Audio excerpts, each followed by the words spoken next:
Hello and welcome to Rapping with Dr. Jacalyn, live here on RVNtv in Cherry Hill, New Jersey. I am your host, Dr. Jacalyn Kerbeck. Our program is all about stories of hope and inspiration and overcoming adversity. And here to share her story with us today is Anita Meeks, for the first time in public telling her story about how she was recently diagnosed with epilepsy. Welcome to the program. Thank you. Good morning. Good morning. You know, looking at you, you would never know there was anything wrong with you. And you shared with me, having had epilepsy and not being diagnosed till recently, it's really taken a complete turn on your life. So can you share with us how your journey has taken you from going through what you've gone through to being here today to share your story? Sure. Today's a good day, so I'm happy to be here. Basically, 2.5 months ago, Labor Day weekend, I had my very first grand mal seizure, which was pretty scary. I remember waking up, and my best friend, we had plans for the weekend, my son and I, to go visit friends at the beach, and I called her and I said, I'm not sure, but I think I may have had a seizure. And she goes, well, why do you feel that way? And then I called my doctor. She's like, you got to call your doctor right away. And then, of course, I went to the hospital and went about my weekend. I was still a little bit confused and uncomfortable and felt sore, but I didn't know I had epilepsy at that time until the following weekend. So I kind of persevered through my weekend as if nothing had even happened, because I didn't want to ruin it for my son, who was looking forward to going to the beach for the weekend with his friends. So following up the following week, I see a neurologist, a general neurologist, and had all this testing done immediately after he had, I guess, reviewed the notes, etc. And after the testing, probably within an hour, 2 hours. I mean, how often and how quickly does doctors normally call you after a testing unless there's something wrong? And I'm like, oh no, this is not good, right? So I'm already nervous taking the call, so I take the call, and he's like, so I have a question for you. He goes, did you ever just grow up with getting in trouble throughout school for daydreaming or spacing off or confusion? And I'm like, okay, now I'm annoyed, because that's the first thing you're saying to me after all of this testing and everything that had happened over the weekend, because I was exhausted. I wasn't myself the entire weekend. I slept a lot, I was tired, I was already off, and I felt very off, but I just kind of faked it a little bit, as much as I could for my son. But that was the first thing he had said to me, and I'm like, all right, so please just get to the verb. I'm very much, let's just get to the verb. What are you saying? He's like, my dear, you have epilepsy. And I'm like, epilepsy? What the heck is epilepsy? Wait, epilepsy? Like, what is that? And wait, I'm 50. And he goes, you've had it your entire life. And I'm like, how can I be 50 years old and not even know that I've had epilepsy my entire life? And so, of course, it brought tears and fear, and I'm scared. I'm like, oh my gosh, what does this mean? And how is my life going to be completely affected for my future? What does my future hold? So it was a very emotional, scary time. And so I had to kind of grasp my thought around this whole concept of even what it was. So, and so moments, you can lose your train of thought. Sure, yeah. And you have to come back. So I started like just doing a lot of research. I was exhausted for about a week. They put me on medication, more than what I'm taking now. I'm fortunate. But I had to also become my biggest advocate throughout this whole process. I've learned that not all neurologists are created equal. So just because one neurologist says something, it's not set in stone. You really have to really be your biggest advocate. The medication that I was on I'm still on today. He's a great neurologist, but he's not an epilepsy neurologist. And when you find that specialist who knows it inside and out, makes all the difference in the world. But when I had first taken it, I was very lethargic. I couldn't get off the couch. I was tired. I'm like, there is no way I'm spending the next 50 years of my life on the couch with epilepsy. Like, you can't take somebody who always has a game plan, has goals, is high energy, you know, and COVID hit me hard. And that is what led up to it, is a lot of the triggers behind it. Thank you so much for sharing what you've been through, in a little bit of what you've been through.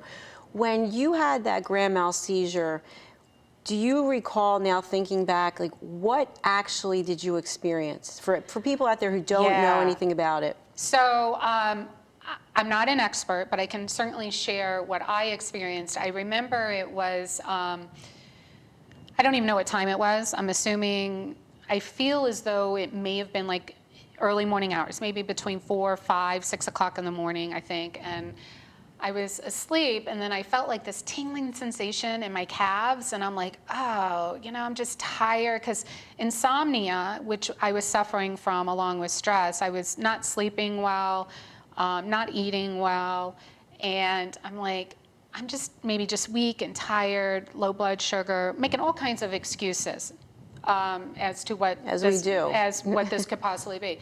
So all of a sudden I was stretching, and then I felt it from my toes go all the way up to my body, these sharp pains. And then I remember moaning for a second, like a grunt, like a really weird noise. I heard it, I'm like, and then I remember bouncing on my bed once or twice, and that's the last thing I remember. And so it was seconds. It had to be, I think it was seconds. And then next thing I know, it's like 10 o'clock the next morning. And my body was so incredibly sore. My back hurt. So I didn't know. Like, I didn't even know what, I would have never put 2 and 2 together. Would have never guessed. Well, at that moment, did you feel like something life-threatening was happening to you, or? You know what? I think I don't know what I felt, to be honest with you. I didn't feel like my life was threatened as much as I felt like what the heck had happened. Like, not knowing what happened and being unconscious, or sometimes like it'll appear that, that's a whole nother subject, so I don't want to go off of that. But I felt, I don't know what I felt, to be honest with you. I was just like, I think I had a seizure. I'm not sure. Why would have I had a seizure? Is this serious? Like, I'm just like blowing it off. Like, like I did, now that I've learned, I've had probably a handful of drop attacks, throughout my 50 years. And a drop attack is where you literally fall to the ground. Yeah, and you're still conscious, but it's a nerve. It's a nerve issue, right? So, and the electricity in your brain, there are certain things, depending on what part of your brain is affected, you'll have different triggers. For me, I know what my triggers are, so I eliminate them. So stress, insomnia, my diet, and alcohol is huge, right? So when I had those drop attacks, alcohol was involved, but it wasn't the cause. They just kind of kicked it into high gear. But when you're drinking, you're just like, oh, you can't handle your alcohol. This is the cause of it. But I was really I had a seizure, right? And so you justify. It's just, you just make excuses. So I'm just like, oh, I'm just tired. I haven't been sleeping well. A relationship had ended. My job was incredibly stressful. I was going through the final stages of a divorce. I had a friend commit suicide. So here, my job was really becoming, when COVID had hit, become even more stressful, right? Because now I'm supposed to be everyone's cheerleader. I'm struggling myself, right? So here I am struggling, trying to be everyone else's cheerleader, and I'm failing miserably because I'm still trying to figure out, I knew that there was something wrong, but I couldn't really explain it. There was times when I was with this gentleman, and I had said, look, can we just go for a drive? I just don't feel right.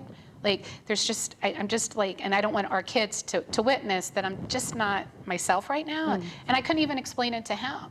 I couldn't even explain it. I'm like, I feel like there's a battle going on in my head, and there's all these firecrackers going off.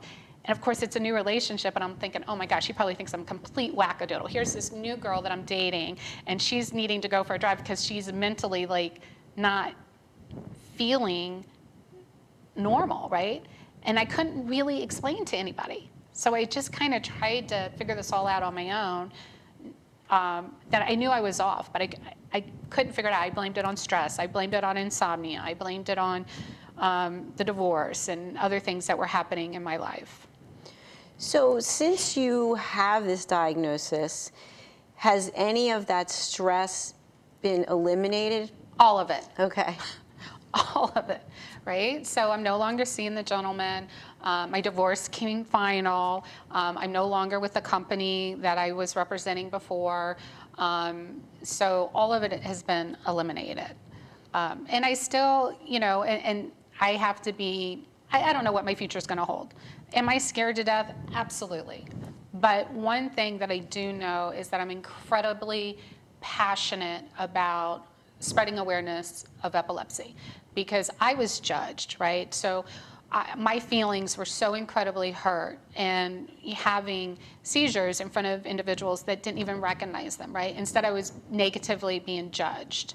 And you were crazy or something wrong with you, right? Your drinking problem. Exactly, right? You can't handle your alcohol, right? Well, I didn't, I can, there's so many things that are now making sense, and there's a lot that are still unexplained, that I still don't really have full understanding of what had happened. And I'm okay with that at this point. But I feel like we are so judged. When I say that word epilepsy, the first things they raise like, oh my God, well, first of all, I don't want to be around you, or I'm nervous to be around you. What if you drop down and convulse, or, it's embarrassing, or I don't want to be seen with you, or, there's a lot of judgment and a lot of negativity behind epilepsy. And there's a lot of people that have epilepsy that aren't even diagnosed and blame it on either ADHD or anxiety, or self diagnose, which is something I did. I was self-diagnosing myself through this entire last year of having anxiety. And I was trying different recommendations, right? So I was trying, CBD, I tried medical marijuana, I was taking everything I could occasionally to try to lower what was actually seizures, but I was self-diagnosing myself as anxiety. I was doing everything wrong. Everything wrong. Everything I was not supposed to be doing, I was doing. So I was heightening my epilepsy, which made me, unconsciously, but appear conscious, right? Doing things that are unexplained. So hearing yourself say all of that, have you forgiven yourself? See, and I'm very sensitive, so I could cry. It's really hard because, and that's why I'm so passionate about sticking up and defending and helping bring awareness to epilepsy. Because those who talk about epilepsy are typically the caretakers, the ones that have had loved ones that have passed away, those that have had, a lot of stress on them because they're taking care of somebody. Seldom, like myself, that actually suffer, do you hear speak about it, because they're afraid of the judgment. They're afraid of the stigma that goes behind it. So I'm working on it because I know, how can you change something you don't know? Right. But still, you never want to present yourself in a way that is icky, right? I never, I can remember, do I have time to tell another story? We have to take a break, but yeah, I was going to say there's so much more that we need to hear about this, because you're right. Like, I personally have never interviewed anyone who has epilepsy, and as I mentioned before, looking at you, you would think that you have everything, your perfect health. So, yeah. And the one thing I want to say before we do take the break is you mentioned about fear, but when you think about it, you've already been through everything. You're at the top of the mountain now. Gosh, I hope. Let's take a break and hear from our sponsors, and we will be right back with Anita Meeks, who has come forward with sharing her story of being diagnosed with epilepsy. And thank you for being here. Thank you.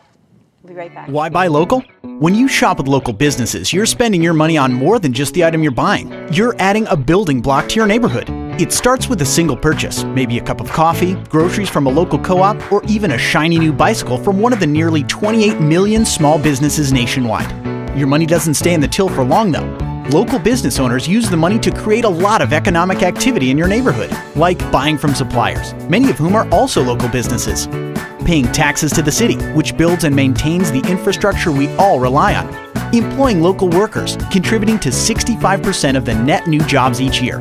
Add this all together and you've got a recipe for a happier, healthier, more connected neighborhood. Now that's an investment worth making.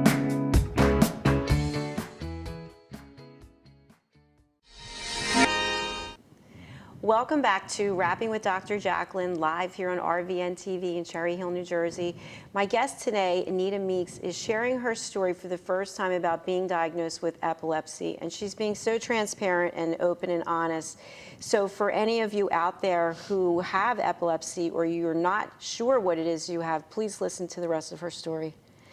So we were just talking about the journey that you've been on and the fact that you were not aware of what it was that was wrong with you, and you were trying to compensate and self-diagnose.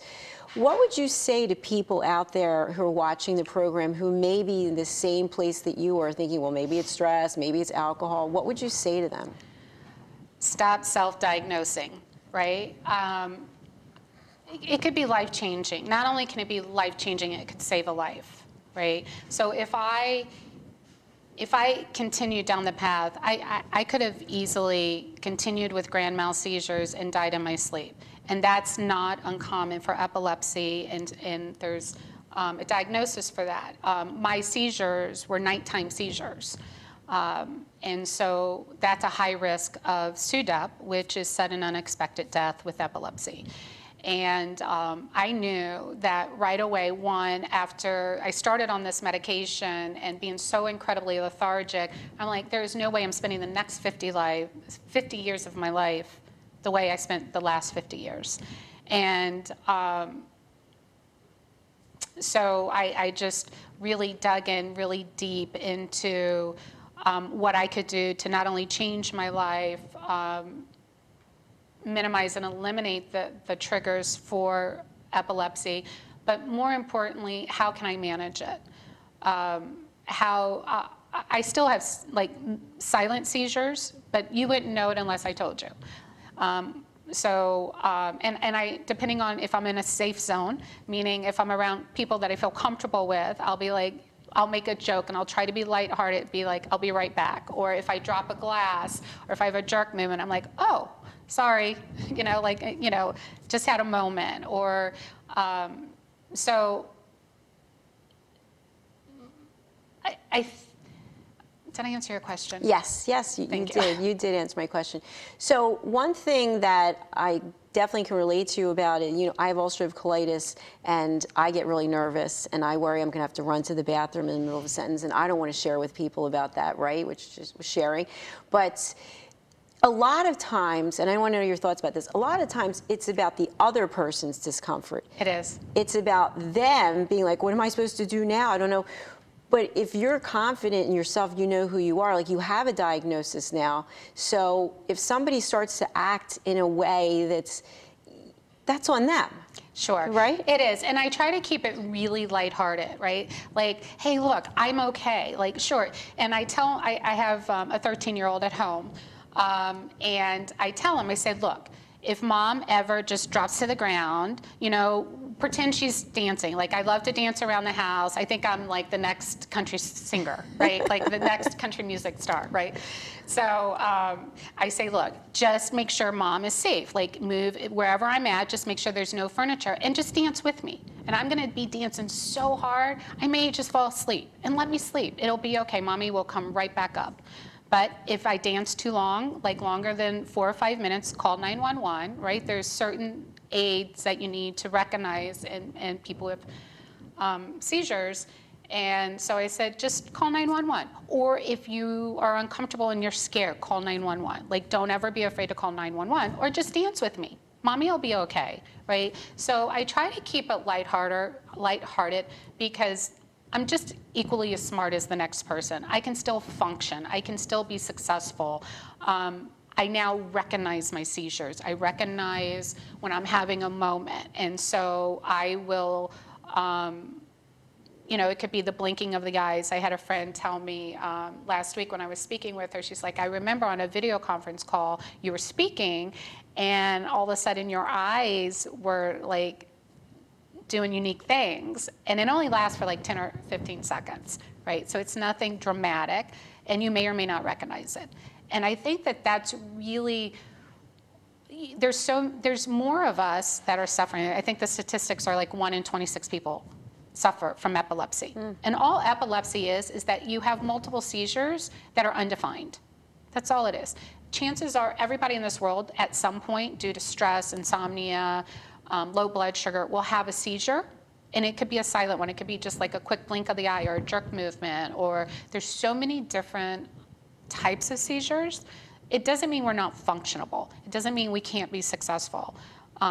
You just have to be accepting of it within yourself and be able to recognize those moments. And for me, I don't want anyone not to feel comfortable. That's the last thing I would ever want, is someone to feel uncomfortable. But more importantly, not to judge, right? We're not less because we have epilepsy. We're not freaks. We don't have mental illness. We're not psychotic. We're not anything that the stigma lies behind epilepsy. We're actually pretty high functioning. It's just that you're very accomplished. I mean, you had your business, you had your corporate job, your mother. I mean, yeah, you're here speaking. And it's hard though, right? I can't. There's days where, you know, like last night I was nervous about coming here, so I probably didn't get the full amount of sleep that I needed. So I know that I'll need to rest a little bit, right? And just kind of calm my mind down, because that's all it is all this electricity is going off in your brain. And I have generalized seizures that are on all sections of my brain. So depending on what's happening, you know, it could, and what part of the brain it affects depends on what my reaction is. So it could be like a jerk movement, it could be the dropping of a glass, or it could be my eyes feeling really heavy and I'll be like I'm staring at you, I hear you, and I hear everything that's happening, but my eyes are heavy and I need to really focus on widening them up. So, you know, so there's all these little tiny things that epilepsy is and seizures are. It's not always we're gonna drop to the ground and convulse.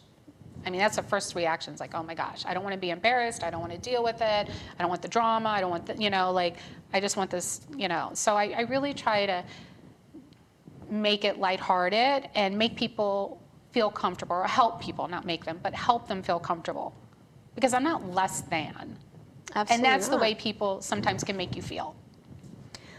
All really good points. I've found that when people don't understand something, then they're afraid. And when they're Sure. afraid, then they judge, they react. So you bringing this awareness is really tremendous. So given the trajectory of your life, everything you've already done, and that you're here today discussing this, what's next for you? Oh my gosh. So I have no clue for the first time in my life. So I've only been diagnosed for 2.5 months, right? So let's think about it. What, 8, 10 weeks? So I'm only 10 weeks into this. I have no idea. Chances are I'll probably, you know, I'm focusing on rebuilding my business. And really, my heart, I'm really incredibly drawn and passionate about talking about epilepsy and sharing my story and being very vulnerable, because I've had a lot of embarrassing moments that I still don't really fully understand. I just know that something has happened during certain incidences, and so I have no clue. I'm really, being an advocate doesn't pay the bills, right? So I have to figure out financially what my next chapter is. I don't really know right now. So for the first time in my life, I just don't know. That's kind of exciting though too, isn't it? Yeah, but it's still scary. I mean, I keep saying 50. To me, I'm like, oh my gosh, I'm 50. Like, never in a million years would I have pictured being right here discussing epilepsy. That's what's so interesting about life, though, that if we're on a path, because I was on a path that really wasn't serving me anymore, and so now I'm doing something completely different, and it's the same thing with you. But if people stay stuck in whatever it was that they're doing, they're never going to be able to open the door or window to something else. Yeah, and I look at every single chapter of my life, every single moment, every single circumstance is, what can I learn from it? How can I be better? And how, you know, I'm always looking as not to be the victim, But things happen for a reason, right? I'm a better person because of yesterday. I'm a better person because of all that I've endured. I'm a better person because of all that I've experienced. I'm not, my past doesn't define me, my future does. And how I react to a lot of the circumstances. And I'm not a victim. I really just, I've never felt so incredibly passionate about a subject or a topic matter as much as, and I've been in my career for 27 years. Right? So I'm even 10 times more passionate about talking about epilepsy because I know how I feel the pain and the hurt that others who suffer with epilepsy, because we are so judged in a negative light, and it's hurtful. It is so hurtful to have people judge you, and you're left wondering, oh my gosh, what did I do? What did I say? What happened? I don't even know, right? So you just apologize, but you don't really know what you're apologizing for. But you just feel like you have to apologize. And so I feel I've been blessed with a voice. It's not easy to share my story, but my heart goes out to those who suffer, because they're a lot of them are depressed. They've given up hope. They feel sad. They don't know. It's just really sad. And so if I can help one person, and I've helped a million in my eyes. Absolutely. So you're a champion for those who cannot speak as of yet. Yeah, are afraid to, right? It's okay. I'm okay having epilepsy. And I'll be the first to tell you, I have epilepsy. It doesn't define me. What I do with it is going to define who I am and who I become. Any thoughts of writing a book? So interesting enough, I had already started writing a book prior to this because I had gone through an incredibly stressful divorce.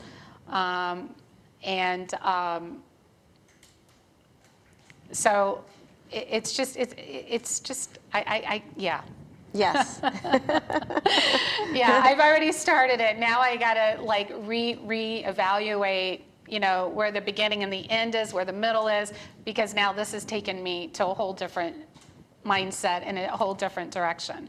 So yes, I've been writing, and we'll see where it goes from there. I'm a much better talker than I am a writer. Any thoughts of possibly running a support group? So,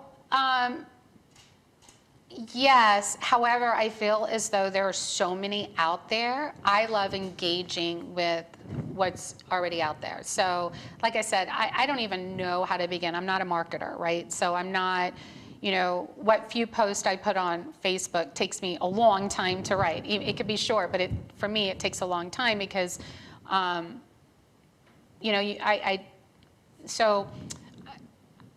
don't know. I really have no sense of direction. I'm just taking one day at a time, doing the best I can. Good. And That's I'm all gonna cry you need again. to do.